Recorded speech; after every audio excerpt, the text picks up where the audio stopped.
সালাম একটু অন্তরে হাত রেখে বলুন, একটু অন্তরে হাত রেখে ভাবুন, যেই দিন কাল কিয়ামতের ময়দান সংগঠিত হবে সেই দিন সবাই নাফসি নাফসি করবে। বুখারী শরীফের হাদিসের মধ্যে বলা হয়েছে সমস্ত মানুষ হযরত আদম নবীর কাছে যাবে।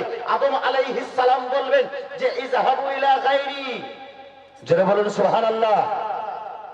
আদম নবীর কাছে গিয়ে বলবে আদম সাফিউল্লাহ, আপনি সর্বপ্রথম আদি পিতা, আপনি হচ্ছেন আমাদের সকলের বাবা, আজকে আমরা বিপদগ্রস্ত, আপনি আমাদের জন্য শাফাআত করুন। আদম আলাইহিস সালাম বলবেন ইযহাবু ইলা গায়রি। নূহ আলাইহিস সালামের কাছে যাবেন, নূহ আলাইহিস সালাম বলবেন ইযহাবু ইলা গায়রি। ইব্রাহিম খলিলুল্লাহর কাছে যাবেন, ইব্রাহিম খলিলুল্লাহ বলবেন ইযহাবু ইলা গায়রি।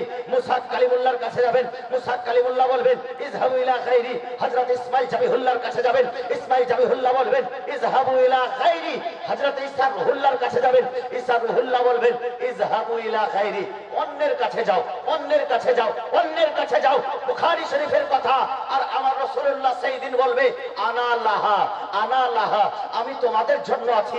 যেই দিন মহা বিপদের দিন, যেই দিন সূর্যকে মাথার উপরে করে দেওয়া হবে, যেই দিন মানুষের ঘাম পা পর্যন্ত হবে, হাঁটু পর্যন্ত হবে, মাটি তামার মতো হয়ে যাবে, সেই দিন কাল কিয়ামতের ময়দানে এত বিপদের সময় যেই রাসূলুল্লাহ দাঁড়াবেন আপনার জন্য, আনা লাহা, আমি তোমার জন্য আছি, আমি তোমার জন্য আছি। আর আজকে রাত্রের মহাব্বতে নবীর প্রেমে, আজকের রাত্রে নবীর প্রেমে কি কাটানো যাবে না?